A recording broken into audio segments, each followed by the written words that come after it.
All right, so my talk is called From REST to GraphQL. So my goal here is not to say like, oh, REST is not good, use GraphQL. It's going to be more of like an exploration of how we currently fetch data for our apps right now and how GraphQL can help and what it does differently.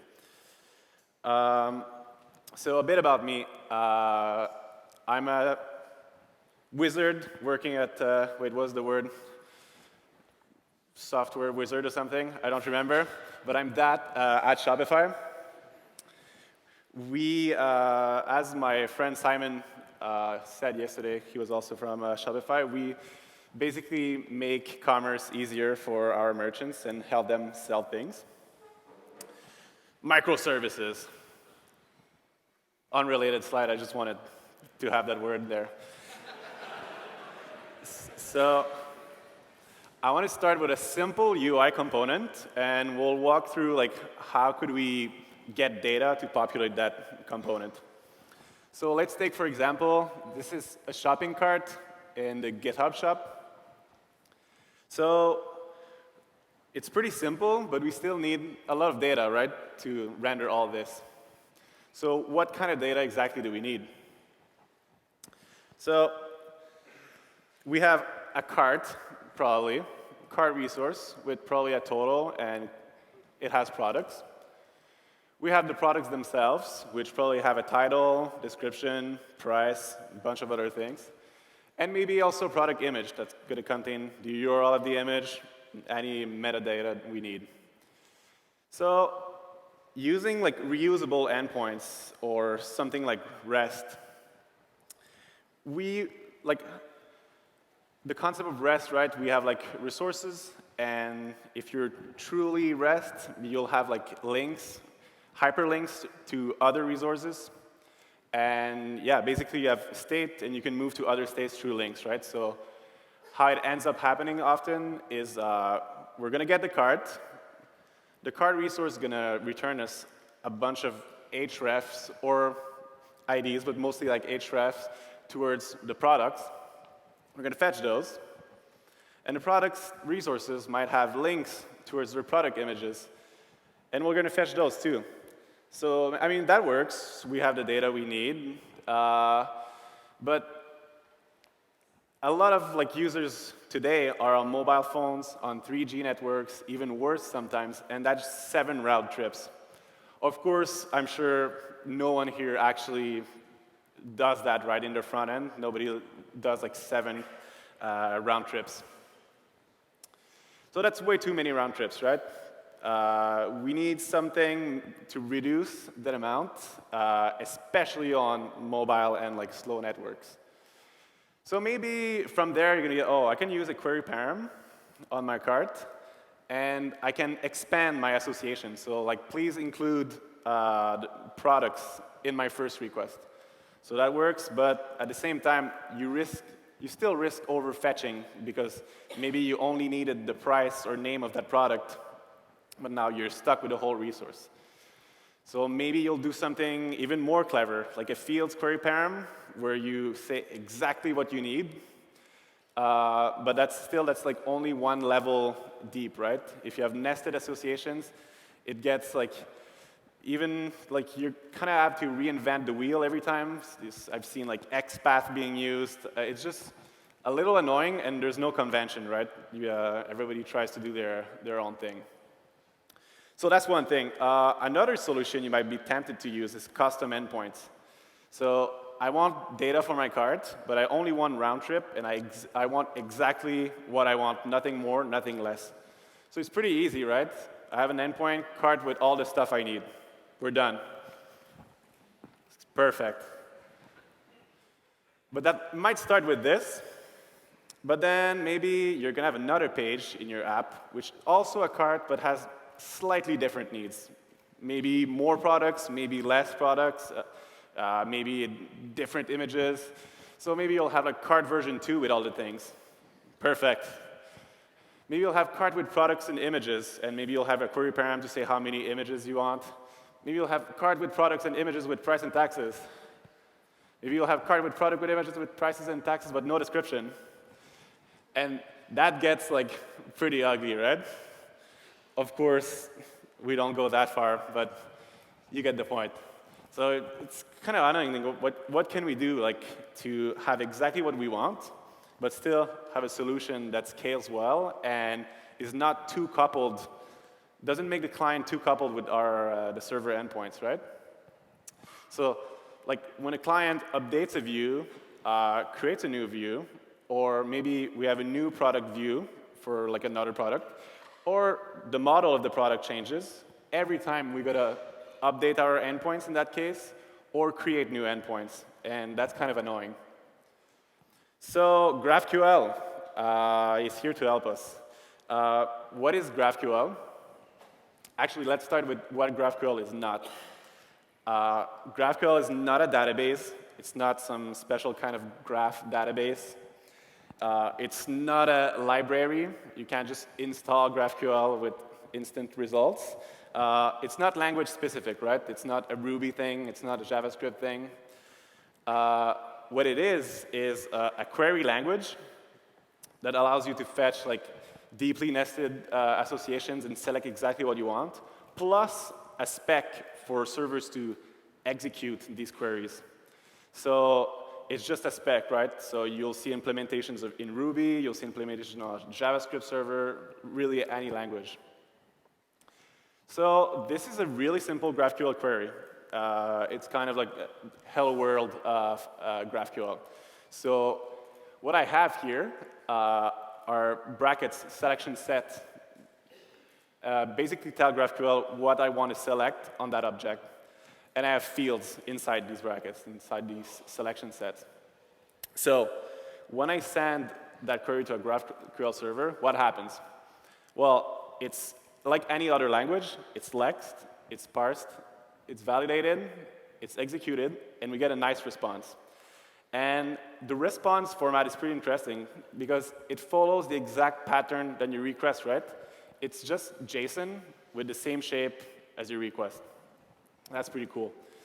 So name was obviously a field on my shop, but what the hell is my shop, right? Where does it come from? Is it like some GraphQL magic?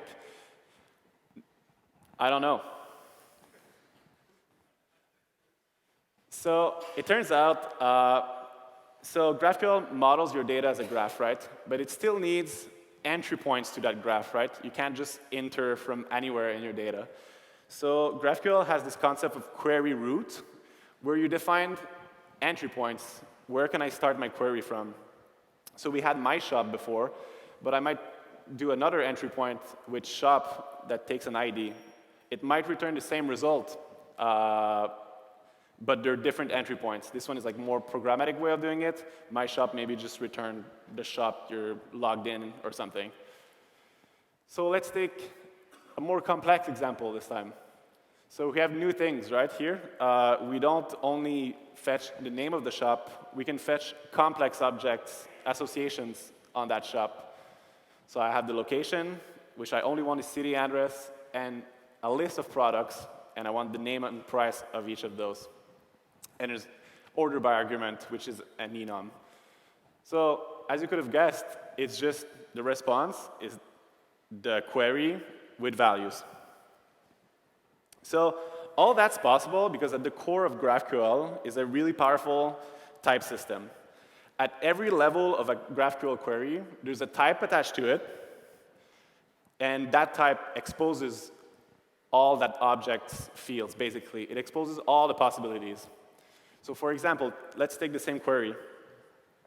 My shop here, as we talked about earlier, is on a query root, right?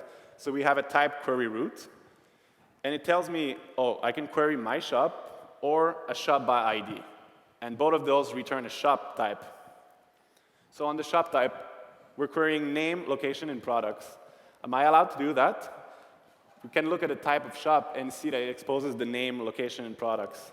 Name is a simple, what we will call a scalar type, so it just returns a string, while location and products are more complex type object types. If we continue here, city and address are selected from location, from an address, and it exposes those fields. Same with products. We have types for everything, right? So that's really cool. It actually shows you like you can't query. So it's not a one-to-one mapping with your database GraphQL, right? It's just like a layer, and you expose only the fields you want to expose. And with the type system, it doesn't let you do otherwise, and you know which types you're expecting. So fragments. Sometimes we want to decompose things. So right now, we only have like one big query, and you can imagine for more complex UIs, it gets even bigger. Sometimes it makes a little more sense to like decompose those into smaller queries. And GraphQL makes that possible. So let's take a look at the same query again. We talk a lot about React these years, just anything like component-based UIs. So if we take a look at, let's say this was my product component in red, it basically only needs what products have, right? An ID, a name, and a price. So what we can do is extract this from the original query and create a new fragment with it. So all we need is name it. So I'm naming my fragment product fields, and say on which type this fragment applies. That lets us do something really interesting by using fragments inside your like main query. And that's really cool, because if you have like, let's say, a main root component and like children, you can decompose that query into each of the children, and at runtime, when you actually need the data, every children passes its fragment to the parent query. We can send that like in one query. When we get it back, we can give it back to children. So this is my favorite part of all GraphQL. It's this ability to introspect itself. And what I mean by that is that every GraphQL server has a special schema field at the query root. And using that, you can actually expose all of objects and fields in a GraphQL server. And this allows us to create really nice tools. For example, auto documentation, right? We can ask for a server, what are your fields and objects? And these fields and objects usually have names and descriptions, plus every field they can let you use. So you have free documentation. Code generation, you can imagine if you have some front-end code, you might even be able to guess what query they need and generate it, because you know what's possible and not. Static validation, you don't even need to let a query go to the server and then get rejected, because you know beforehand if that query is valid or not. So IDEs can validate your queries, and they can autocomplete your queries because they know everything about the schema. So with this, we can build awesome tools like GraphQL. GraphQL is kind of a schema explorer for GraphQL. So you can try like anything you want really quickly on a server. And on the right, you see there's like documentation. You can explore every type and try really any queries. And when I saw that for the first time, it's really when like I realized like this is really cool. So resolving fields. So far, we've talked about fields, object types, but we have actually no idea like what happens on the server. Is you don't just like pass in a schema and a query and you get magic data, right? So if we take, for example, the product type, this is an example of how you define it in Ruby. So it's an object type. We give it a name and a description, and we can define fields on it. So fields are really just simple functions in the end. They expose something called resolve, and in resolve, you do whatever you want. So in this case, for name, the resolve function takes 3 arguments. The first argument object is the parent object. In this case, it'd be like a product object, arguments, and a query context that's like global to the query. So here, to get the name of a product, it's simply like object.name, right, because it's a product. But like I said, it's not a one-to-one mapping to the database, right? We can do anything we want. For price, we might add a bunch of stuff and return it. So, and with all this, all your fields have the resolve function. So when you have a query, the server is going to turn it into an AST, walk that AST and call the resolve functions and build the response. And queries can be pretty large, right? So we have to post, and we'll see how it can be a little annoying later. We've only seen read-only, but we can write too. In GraphQL, they're called mutations, and they look pretty much exactly like a normal field. The only difference is that they're only on the root. We have a query root and a mutation root, so they're not nested. They're top-level actions, and they have side effects. But we can still select, they'll return a type, and we can still select what we want from the response. So drawbacks, because it's not like a silver bullet, right? It has to have like some disadvantages. So if you implement the GraphQL server naively, you're going to run into a lot of n+1 queries. And what I mean by that, I'll show you in this example. So we have a field products, and that's on a shop type, and it returns all the products on a shop. We also have a field image. That one, imagine, is on the product type, and it's simply product.image. So if you run a query that asks for products and their images nested, you might get something like this in your logs, right? So I selected all products, and all of a sudden, images are all loaded individually. And normally, you'll be like, oh, that's easy, just like preload them, or like make sure you do like where in these IDs. So in GraphQL, it's a bit hard, right? Because resolve functions are all ran in different contexts, and they can even be ran concurrently. So how can you do like get all images at one time? And for that, the solution is a lot of batching and a lot of caching. And I'm just going to talk about how we do batching and how actually most people using GraphQL do batching is by using something like loaders. And loaders, what they do basically is instead of immediately returning the product image, for example, we're going to say, loader, I want that image, but don't fetch it just yet. I'm just going to give you the ID. When all the other products in the array have given you your IDs, fetch all of them and return the one I want. So we're batching all these IDs and saying to the loader, I only want that one, but fetch all of them at the same time. So that solves it pretty well. Another issue we run into is HTTP caching. Because we post and because our queries are not idempotent anymore, we can't really use that, right? We have to find another way. And that solution often is a client-side cache. And this is the part that takes the most time and is the most difficult part to get with GraphQL, but it turns out it works really well, and it allows you to do really cool stuff after. So what we build for GraphQL usually is a normalized cache. And by normalized, I mean, imagine if you stored in your cache the same shape as you received in your responses. Imagine I query all products with their price, and I query one product, ID1, with its price. If I stored it in their original shape, the product with ID1 in the first query and this product with ID1 would be in separate places, right? Because one is nested under products, and the other one would be nested into like a serialized like product ID1 key, maybe. So if I fetch this first, and another view fetches the product with the second query, we're going to get two results, possibly. One's going to be outdated, and one's going to be right. So the way client caches work is we normalize that data, right?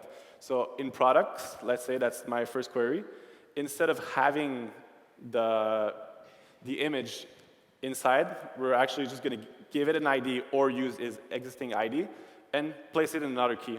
So now both queries can fetch that image. So Relay and Apollo are both examples of client-side caches, and they're really great. Since we have all the data on the client, we can now do really cool stuff, right? I have everything I have presently in my cache, and I'm sending a query. I can do clever stuff like seeing the query I'm sending right now. Do I have some data that I don't need in cache already? And we can actually diff the AST from the GraphQL query and what we have in the cache, and only send what we really need, right? So it helps minimize queries even more.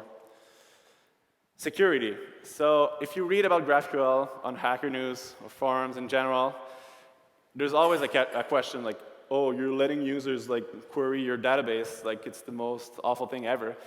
But by now you probably understand that, like I said earlier, it's basically just a layer, right? And we define our schema ourselves. We never expose something we don't want to expose. But there's still stuff that evil people could do, right?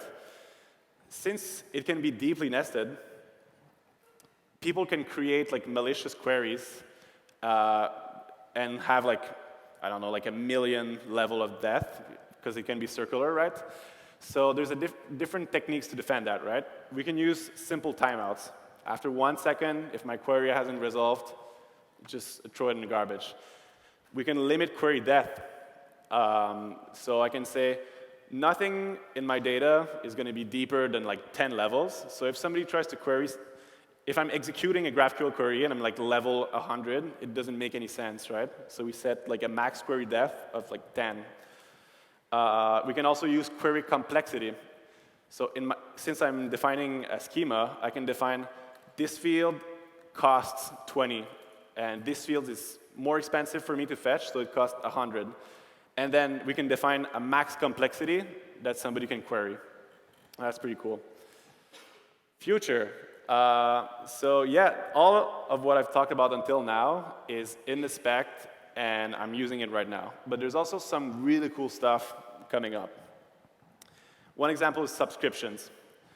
Subscriptions are pretty much like a query, a read, except you're telling GraphQL, I want that now, but also as soon as it changes, and every time it changes, I want updates.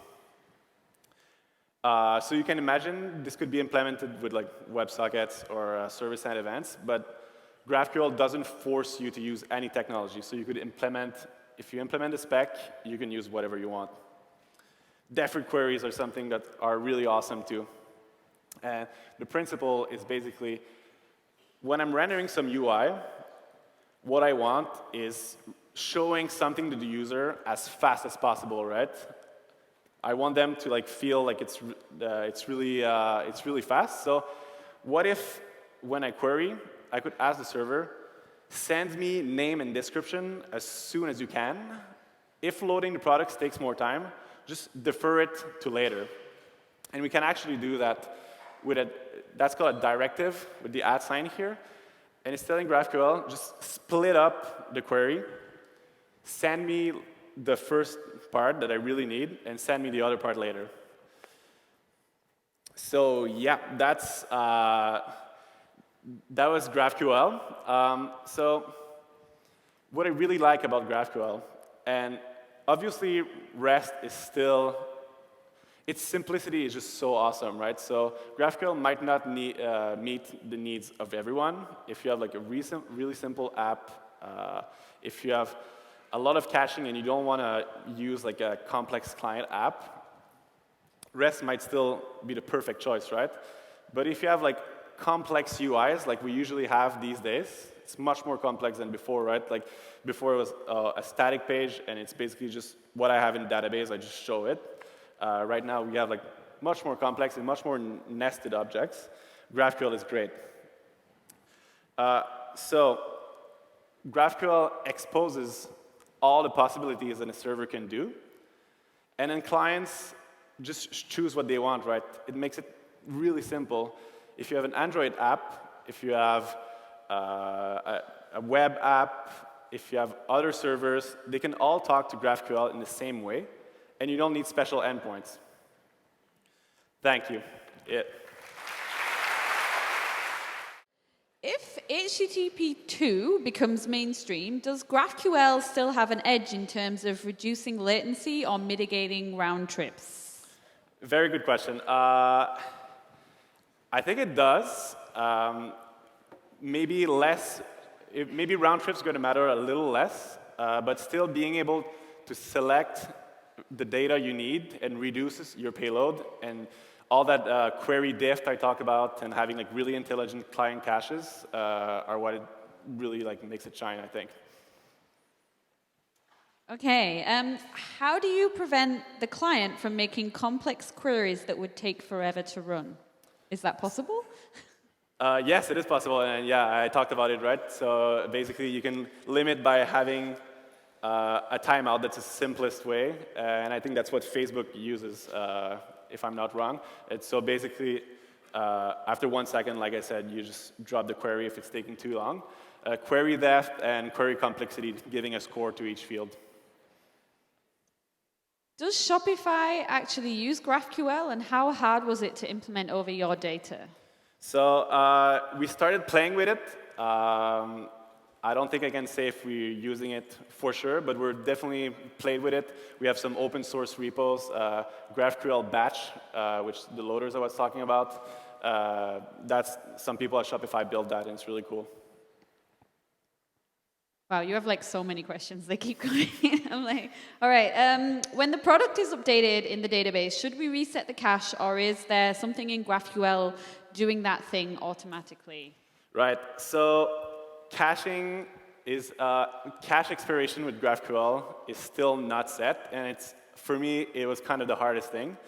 So on the web, right, we can always trust that maybe someone's going to refresh eventually, but if you have a cache on like a server, because GraphQL could run on your server, how do you expire it, right? So I've played with TTLs. TTLs are like the only way I've seen like work well to like expire in time, but it's hard. It's a hard problem.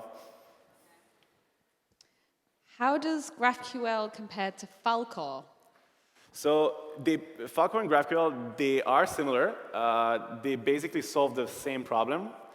GraphQL has its own special query language. And the main thing is Falcor doesn't have that type system that GraphQL has. And I think that's the edge I like more about GraphQL. It's really forced, like the strong typing. But Falcor is awesome too. I can keep them coming, so just tell me when you want me to stop. Sure. How do you keep the reference to the deferred part of the query? To the? Deferred part of the query. Oh, so when we split them? Yeah, yeah. You don't really need to keep reference.